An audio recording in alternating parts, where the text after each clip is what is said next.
welcome to the Great Detectives of Old Time Radio. From Boise, Idaho, this is your host, Adam Graham, bringing you another exciting edition of yours truly, Johnny Dollar. As we get started, I've got a programming announcement, and that is that we'll have a show tomorrow.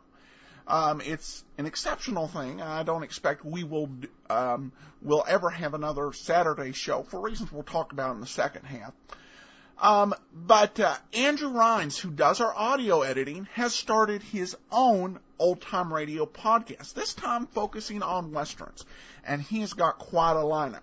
He's got The Lone Ranger, The Cisco Kid, Have Gun, Will Travel, The Six Shooter, and Challenge of the Yukons.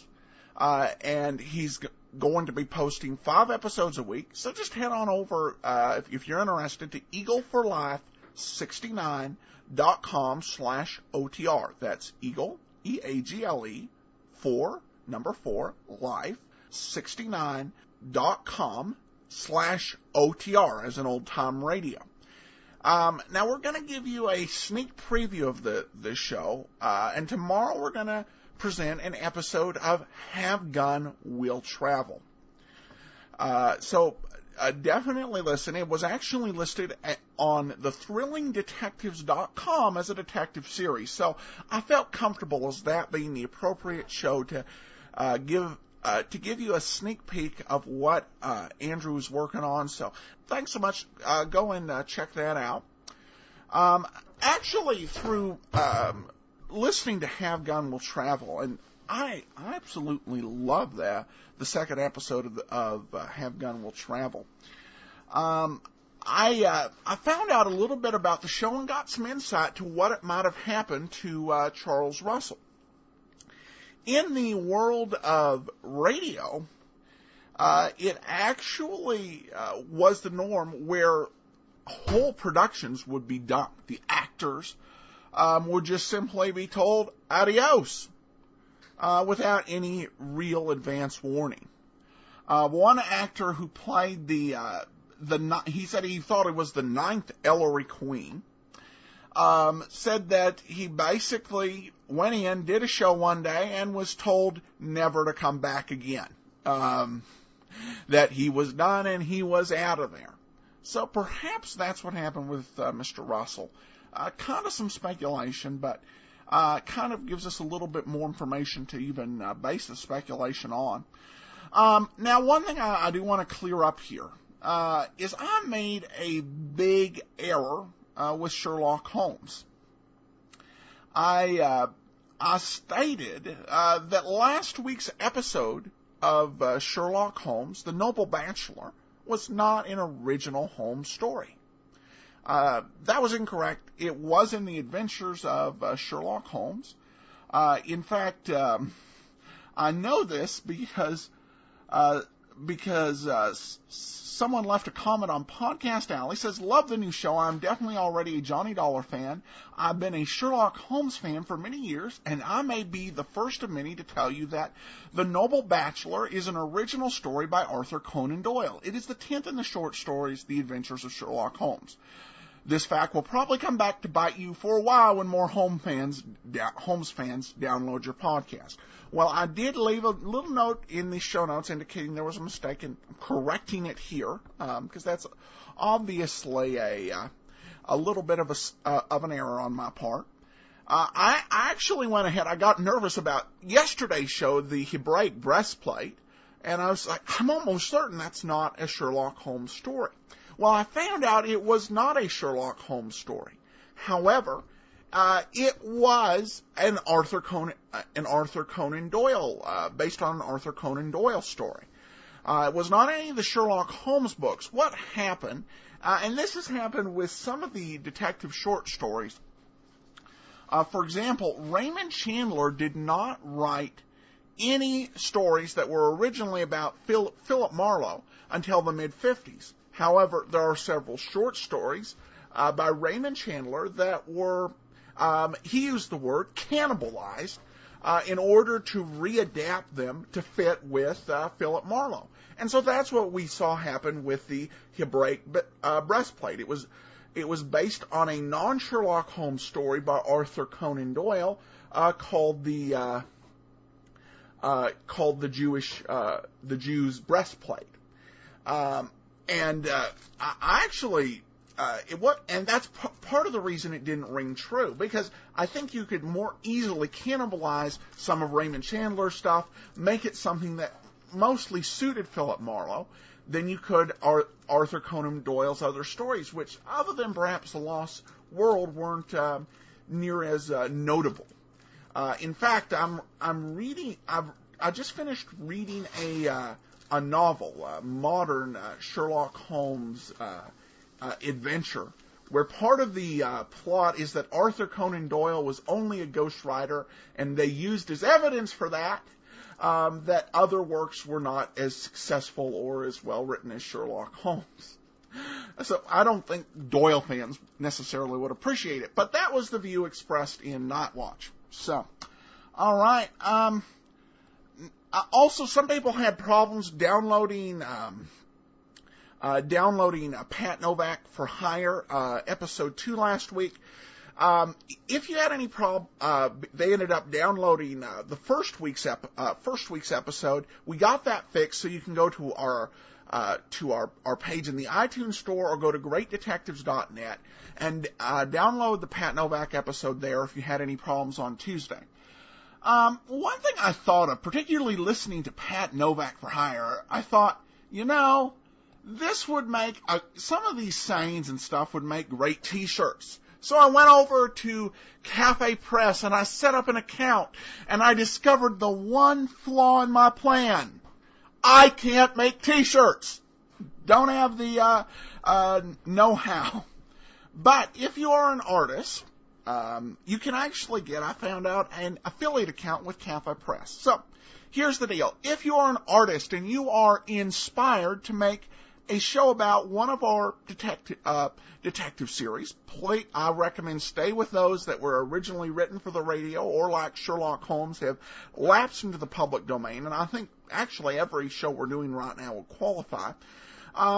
Go ahead. If you make a T-shirt, we will go ahead and we'll put it on a special section of GreatDetectives.net, so people can purchase that, and then you'll get something from Cafe Press, and then we'll get the affiliate. So, all right, we got one relevant podcast alley comment before we get into the show, and we'll have a couple more after we get back from the break. But this one, I tried to find the Great Detectives to vote, but a search did not provide it. And I appreciate that. I actually could not find this without to Google and searching for Great Detectives. However, you can go ahead and just put podcastalley.greatdetectives.net, and that will take you to our Podcast Alley site. So encourage people to do that. And you can vote for us there. But he goes on to write, I loved the Dick Powell episode of Johnny Dollar. I was introduced to Dick Powell through Turner Classic Movies, and not being familiar with him, have come to enjoy and appreciate his performances. He brings a wry humor to many of his roles. I appreciate your introductions to this new show and have uploaded all available podcasts. Well, thanks so much. And, one thing, and it's perhaps not been underscored, is how big of a loss I think the producers viewed this as being not to get Dick Powell. Dick Powell actually has 3 separate places on the whole Hollywood Walk of Fame. One for movies, one for radio, and one for television. So this was a big star, and I compared it to losing George Clooney and getting George Wendt. Now, certainly not to dish on Charles Russell, who I think, like I said a couple times, I think does a pretty good job of doing Johnny Dollar. And really, when people analyze the show, he really suffers by comparison to other Johnny Dollars, not to other detective shows. But that said, we're going to get into the show. I do want to encourage you to go and fill out our survey. greatdetectives.net. We want to go ahead and get that filled out in plenty of time for our friends at Blueberry, so that we know who's listening in our audience. So go to survey.greatdetectives.net. And we're going to get into today's episode. This episode is the first episode of Johnny Dollar from outside of the United States. This is also the first time we mark a missing episode. Mind in the Shadows was the second episode of Johnny Dollar, but it is not in circulation. I did find a site that said they did have Mind in the Shadows, but it was only the first 17 minutes of the Parakoff policy, which we heard last week. Well, that's not nice. Anyway, let's go ahead and get into today's episode, A Slow Boat from China.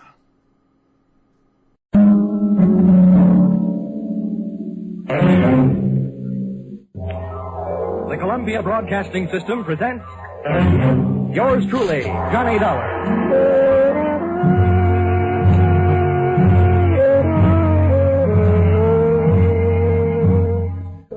The next half hour has its baggage packed to take a trip with America's fabulous freelance insurance investigator, Johnny Dollar. At insurance investigation, he is just an expert. At making out his expense account, he is an absolute genius.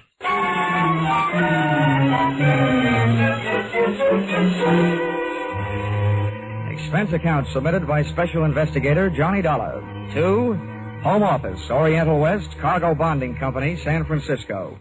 The following is an accounting of my expenditures during my investigation of delayed cargo aboard the SS Shanghai Wayfarer, or the case of the slow boat from China. Expense account, item 1, $181.52. Plane fare from Hartford to San Francisco in answer to your urgent call. Expense account, item 2, $3. Lunch on Fisherman's Wharf in answer to my stomach's urgent call. Item 3, $1.20, cab fare to your office. Dollar, my name is Fundy. I haven't had the pleasure of meeting you before. And may I say it's a pleasure meeting you. It's a rough trip. I'm glad it's over. Over? Oh, it's just begun. Here, Dollar. This is your plane ticket to Singapore. Singapore? Mm-hmm. You know, Fundy, I had a choice. Really? To come to San Francisco to see you, or to take a case in Boston. A nice old lady on Beacon Hill clubbed her husband with an early American bed warmer. But no, rather than New England broiled lobster, I'd rather have San Francisco cracked crab. Now, all of a sudden, Singapore. May I ask why? Yes. We've bonded against the delay a $120,000 cargo of raw tin aboard the Shanghai Wayfarer. The ship was due to sail from Singapore 3 weeks ago. Still out there, tied up in the Tanjong Pagar dock. What's the delay? Mutinous, mechanical, or just plain mysterious? I'm afraid it's a little of each. We flew an expediter out there 10 days ago to see what he could do. All the satisfaction we've had from this man, Harrison, is a report that since his arrival, the Wayfarer's main shaft is burned out, her freshwater pumps are fouled up, and her steering machinery has gone on the fritz. You don't need an insurance investigator. You need a good plumber. Well, maybe you're right. But anyhow, you'll find our man Harrison, William Harrison, at the Crown Colony Hotel. He'll fill in the details. Dollar, you have only a matter of hours after you hit Singapore to get the Shanghai Wayfarer started on its way. I must impress upon you the fact that any delay after that will cost this company $2,500 a day. Well, all I can promise is the old college try. Times like this, I wish I'd gone to college. Well, anyway, I'm in the right town to make my last night in the States a good one. A few drinks with the right gal at the top of the mark. A few rare steaks at Alfred's. A few dances to Freddie Martin's music at the St. Francis. A few moments alone in the arms... Dollar. Huh? That sounds mighty good. But your plane leaves in 2 hours. 2 hours? Well, I guess I'll have to do without the drinks, the dinner, and the dancing.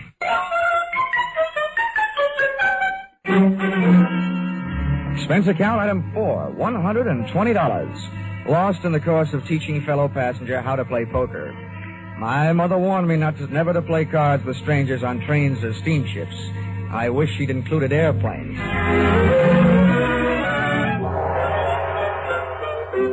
You'd implied, Fundy, that the situation smelled. Well, you should have caught a whiff of the city, especially the native sections, through which I had to pass on my way to the Crown Colony Hotel. I found it on Anson Road.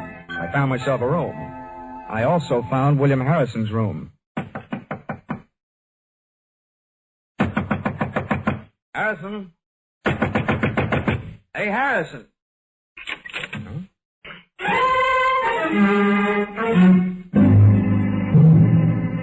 But I didn't find Harrison. All I found was a calling card from my old friend Trouble.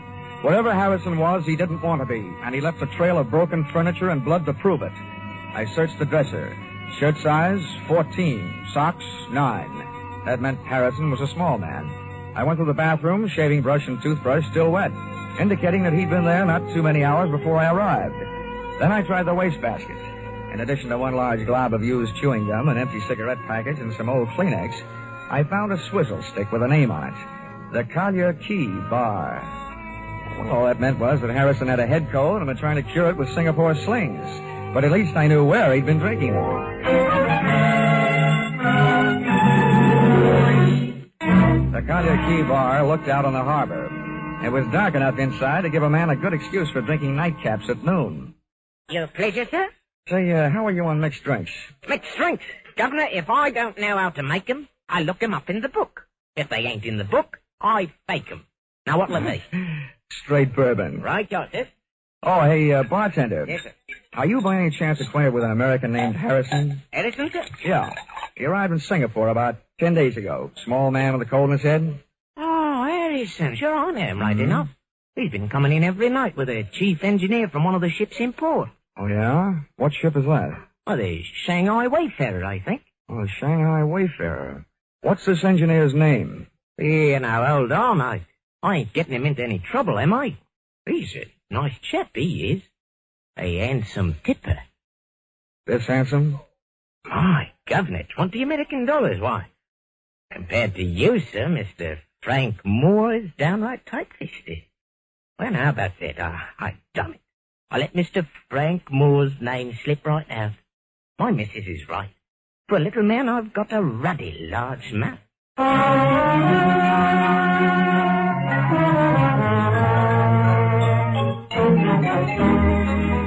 Expense account, item 5. Rickshaw fare to the Tanjong Pagar docks, 10 cents. Tip to Ponyboy, $1. The ships moored fore and aft of the Shanghai Wayfarer were busy stuffing the pungent treasures of the East into their deep steel pockets. And the only sign of life aboard the Shanghai Wayfarer was the right hand of the burly gangway watch.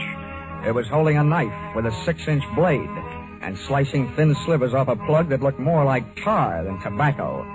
As a gangway watch, he might have been fine. But as a reception committee, he was no Elsa Maxwell.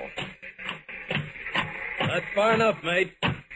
There's nobody aboard and there's nobody coming aboard. It's all right with me. All I want's a little information. Where can I find your chief engineer, Frank Moore? You come to the wrong place. Try the icebox over at the Singapore police. They fished him out of the harbor this morning, stabbed to death. Oh? Any idea who did it? They're holding some dame he's been playing around with. No, I don't know her name. Have they got anything else? Listen, mate, my job is to guard the ship, not answer questions. Okay, have it your way. Oh, watch out for pirates.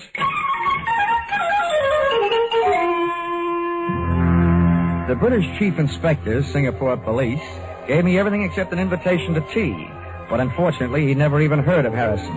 He took me into the morgue, and a look at Frank Moore's body told me nothing I didn't already know. He'd been stabbed, all right, and whoever had killed him had sunk him with a hole in one.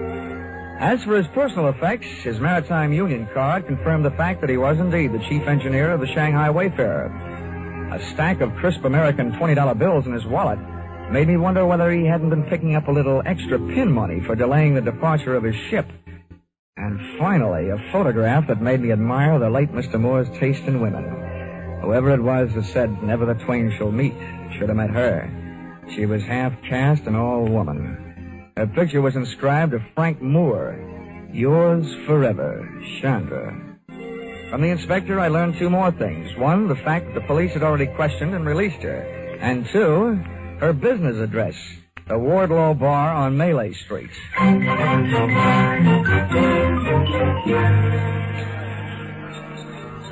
Mr. Yank. You like a midnight sing-song girl? No, the only girl I want to hear sing songs is Dinah Shore. Go on, beat it, will you? Oh, hey, wait a minute. Yes, do I? Where's Chandra? Oh, she go across to Penang tonight. You buy me drink, mister? We sit right over. Ramonda, Tagona! Get it! Oh, Ramonda, hello. I told you away home to Shanghai one night in your own coffin. Complete with stab wounds, no doubt. Why you say that? Why you ask for Chandra? I'm a stranger in town. I can't find the local chapter of the Lonely Hearts Club. So, shall we find a quiet table? I don't know you. No, but you knew Frank Moore. That gives us something in common. Over there is one. Okay. This doesn't sound like a very quiet table to me. In Singapore, you will learn whispers stand out in the quiet. They disappear in the noise. I'll bow to the wisdom of the native guide. But who said I had any secrets? You talk about Frank Moore, so I know if you do not have secrets to give, there must be secrets you like to learn. But I tell the police everything I know, which is nothing. Oh. No, you are disappointed in me? No, not at all. You make good scenery. And I'll bet there's quite a story that goes with you. Oh, you find me interesting. I'm a man. Why do you come to me? Well, there were two places I could go for what I'm after. And you're much prettier than the SS Shanghai Wayfarer. I'm looking for a lead on a man named Harrison. Your murdered friend Frank Moore knew him, so figures you know him. You are wrong. I do not know him. I do not even know you. Oh, well, that's soon fixed. My name is Johnny Dollar. Your name is nice. Especially the dollar part, huh? You are very droll, but I see when you make this joke there is no smile on your face. You are worried about your friend, Mr. Harrison? Yeah, that's right. Maybe he was lonely tonight. Maybe he does not want you to find him. Ah, you certainly make me feel much better. How about a drink? I never drink before midnight. All right, then I'll wait. We'll have one then. All right, Johnny. But we don't have it here. We go to my house. There it is cool on the river. And there it is quiet. So we do not have to whisper.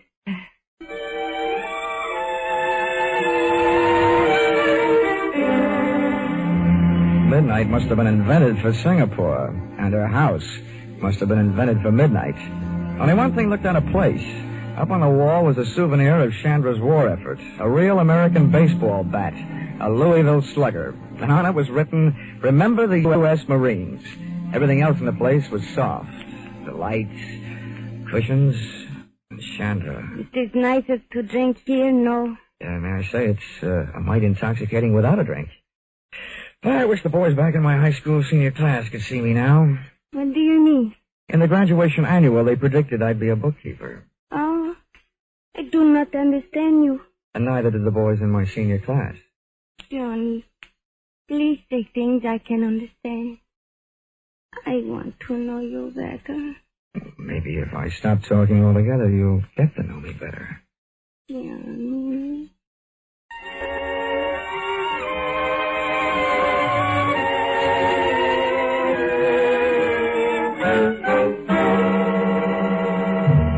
So I stopped talking, but I didn't stop thinking. When I'd mentioned Harrison to Chandra earlier, she said maybe he was lonely tonight. If she didn't know him or anything about him, I wondered how she knew that he was missing tonight and not for a couple of days, or maybe even longer. Besides, the boyfriends of women like her don't keep secrets. I still assumed that if Frank Moore had known Harrison, Chandra had known Harrison.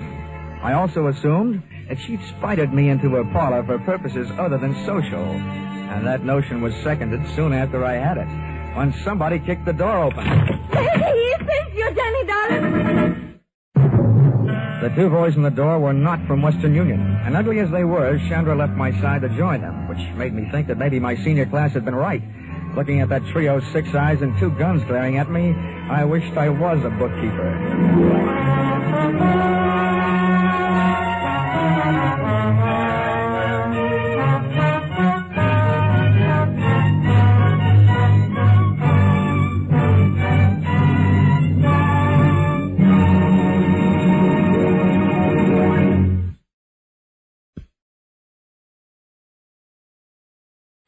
In just a moment, we'll return to the second act of Yours Truly, Johnny Dollar. But first, here it is almost the end of February. All over the country, people are thinking about their new cars.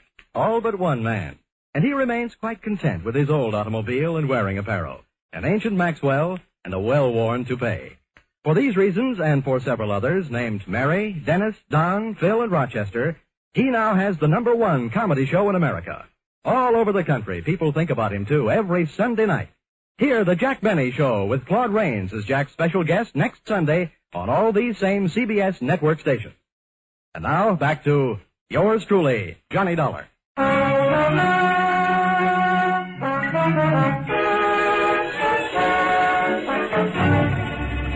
The men with the guns, described from left to right, were a fat man with 3 chins and a bald dome, and with him, a punk with a sneer and arms that were too long for the rest of him. They gun-muzzled me into a chair and started making anything but sense. Very well, Sandra, my dear. We are at last face to face with the mysterious stranger, Johnny Dollar. Oh, don't kill the suspense and tell me why. He knows why. He came to the Wardlow bar. He knew about Frank Moore, and he was looking for the other one, Harrison.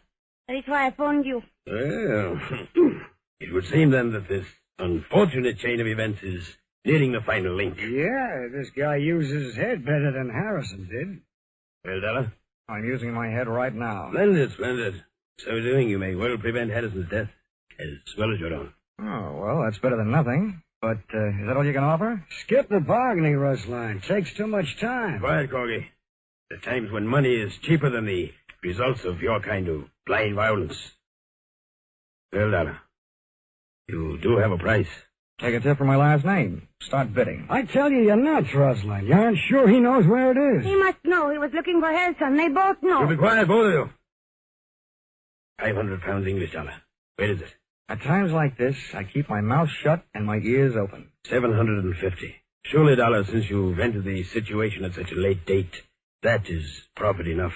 Oh, well, I'm a man of expensive tastes. I've always aspired to such things as $200 cigarette lighters. Go ahead. Keep spitting out that wise talk and you'll be spitting out teeth. How'd you like to go swimming with your hands and feet tied? I could bite my tongue. Not just yet, Corgi, my boy. This man is worthless, dead. Perhaps, Dollar, we can induce you to talk in much the same way as we could prepare a paddock by slitting the tongue. You know, Rosalind, your mother must have been scared by Sidney Greenstreet. Either this guy is nuts or he doesn't know anything. What I know would fill a police blotter. Okay. You know nothing of psychology, my boy. What this man is attempting to pass off as a show of bravery is based purely on the knowledge that he is, momentarily at least, of some considerable value to us alive. Now, Dollar, be careful. Before you make your final decision, bear in mind you've heard our final offer. Now, sir, what should it be?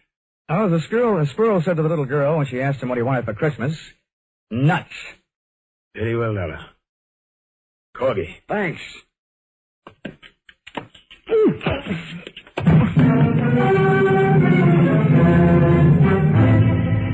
I finally came to in the dark, trussed up like a turkey, and lay there trying to figure it out. Obviously, the 2 rude dudes thought I knew something I didn't know. But what I did know was that finding Harrison had turned into a big, fat headache. Also, that I had accomplished exactly nothing towards speeding the SS Shanghai Wayfarer over the bounding main. While I was comforting myself by repeating over and over that old insurance company soother, never say die, I discovered I wasn't alone. Hello. Huh? Who are you? Well, you were here first. You tell me. Well, my name is Harrison. Harrison? Yes, who are you? I'm Johnny Dollar. I was sent out here by the Oriental West Cargo Bonding Company. Oriental West? Yes, I was supposed to do what you couldn't get done. And look at me now. Getting hit over the head and dumped in here must be par for the course. How long you been here, and why? I've been driving myself crazy trying to figure that out. Well, this little guest house, wherever we are, must only have one set of proprietors. I can tell you who they are, at least by the names they're using tonight. Roslyn and Corgi. They offered me 750 English pounds to tell them where something called It was. What is It? What's a package? What's in it? I don't know. It belonged to the chief engineer of the Shanghai Wayfarer, Frank Moore. He was helping me try to get the ship on its way, and I owed him a favor. He asked me to drop this package at a bar, the Wardlow bar, yeah, go ahead. That's right. I was supposed to give it to a girl named Chandra. She wasn't there, so I got her address and went out to her place. You mean that package is at Chandra's house? Yes. When I got out there, the Chinese maid let me in. I waited as long as I could, and then rather than leave what might be a valuable package just lying around loose, I put it into the bottom drawer of a dresser and left. Oh, great. For such things, I go around laying down my life. Well, it's obvious that these men will stop at nothing to get their hands on that package. Well, when they asked you where it was, why didn't you tell them? Then neither one of us would be here. What's more, I'm beginning to think the sooner they get the package, the sooner our ship sails. Frank Moore had been a good friend to me. He wanted Chandler to have it, and I couldn't just turn it over to those two. Well, I've got some news for you. And this should make you really unhappy. Those two happen to be in business with Chandra. They're all on the same team. She's one of them. What an idiot I've been. Well, here we are, all roped up. You know, for a pair of guys who came out here to speed a shipload of raw tin on its way, we're doing just dandy. We're lucky if we get out of this thing alive. Offhand, I'd say our host probably murdered Frank Moore trying to get that package. Maybe we're next. Uh-oh. Maybe right now. A beam from a powerful flashlight stabbed us in the eyes. The sudden change from too much dark to too much light kept us blinded. Well, look who's here. At least the voice behind the glare wasn't Rosalind's and it wasn't Corky's. But it was a familiar voice, one I'd heard and heard lately. He walked in on us, the flash in one hand and in the other, a knife with a 6-inch blade. At first I wondered whether it was the one that had been buried in Frank Moore's back. And then I remembered where I'd seen it before. The man bending over us was the burly gangway watch from the Shanghai Wayfarer. And you told me to watch out for pirates. Well, this situation is getting a little overcrowded. I didn't think there was room for any more. What do you want? You know what I want, Dollar. The same thing Rosalind and Corgi are ripping your hotel room apart for right now. Now, don't tell me you're looking for it, too. Two things I know about that package, mister. The name is Rourke. Okay, Rourke. One thing I know is that it's dangerous company. The other is I want no part of it. The only thing I'm interested in is getting the Shanghai Wayfarer out of port. That won't be hard once I get that package. Where is it, Dollar? I'll trade the answer to that question for a little freedom. Okay, hold still. Thanks. Harrison's next. I want him with us in case he's lying. All right. Okay, Harrison, roll over. Hey, you! When Rourke bent over Harrison, I drop-kicked the flashlight out of his hand, ran across the darkened room, through the open door, and kept on running. Sometimes the long way around is the shortest way home, so I headed for Chandra's house. I not only had some getting even to do, but I had some curiosity to satisfy. Somehow the Shanghai Wayfarer's failure to sail on schedule was tied up with a mysterious package. But how? Why? I decided I'd earn the right to see what was in that package.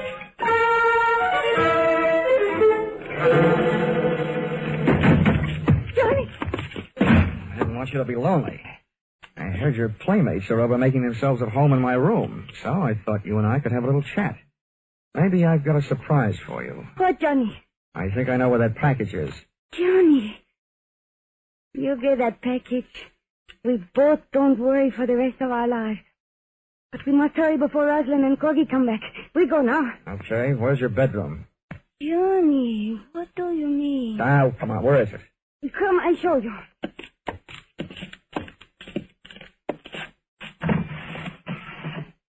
No, it cannot be. It's another one, no. And it's been here all the time. And now while I open this thing, you can go and have yourself a nervous breakdown. Say, this is more fun than unwrapping Christmas presents. And now I take off the cover. Wow. Now I know how the winner feels on Hit the Jackpot. The package was paper all the way through, brown wrapping on the outside and green spending on the inside. Big bundles of fresh, clean American 20s. Thousands of the same kind of bills that the Singapore police had found in the late Frank Moore's wallet. It would have taken half a day to count it, and I'd wasted too much time already. They'll be no good to you without me, Johnny. You have to know how to get rid of them. Oh, counterfeit, huh? Yes. They are made in China. Frank Moore brought them from Shanghai to Rosalind to take to the States, but Rosalind was not here in Singapore. He was late, so Frank had to make some accident happen to his ship to keep it from sailing. But then he changed his mind. He decided he would give the money himself, but Rosalind caught up with him. Oh, I see. He was sending them to you by way of Harrison, just before he was knifed by Rosalind, huh? Who talked him into that? You, by any chance? You and I could be very rich, Johnny. You never give up, do you? There's $500,000 there. Mm-hmm. Yeah, that should Should buy about 50 years in jail. I'm taking this down to customs and you're with it. No, I do not think you do. Uh-huh. Time to play another visiting team.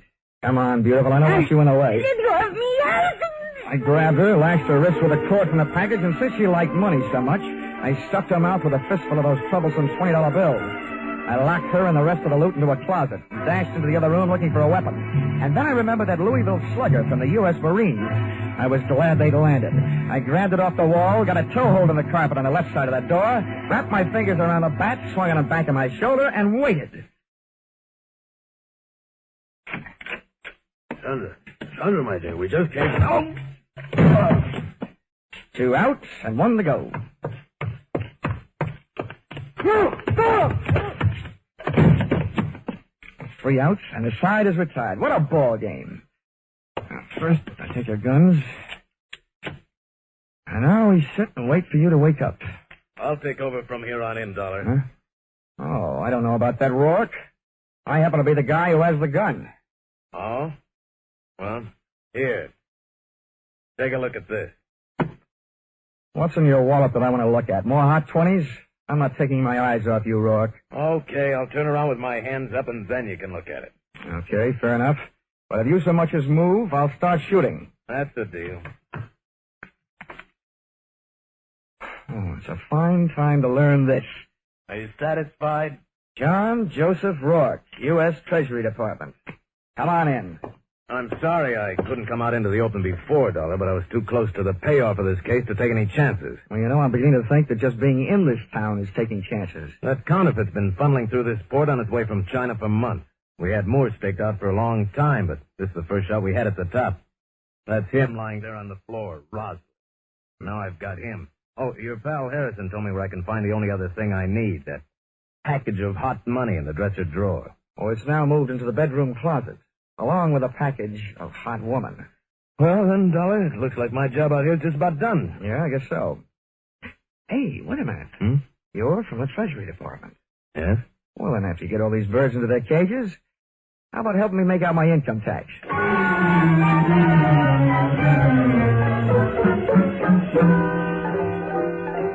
Expense account, item 6. Hotel bill, 1 night in Singapore, $5. Item 7, 1 new outfit, replacing mine, which was ruined in course of taking midnight dip in Singapore River, $200. Item 8, $20. Bar checks for cheering up one William Harrison, your expediter, whose innocence had him running errands for the man who was holding up the departure of your ship. Item 9, $375. Spent while killing time until the departure of my plane back to the States, after the Shanghai Wayfarer finally sailed. You see, this time, I had 4 hours on my hands instead of the 2 you allowed me in San Francisco. Expense account total, $1,407. Signed, yours, truly, Johnny Dollar.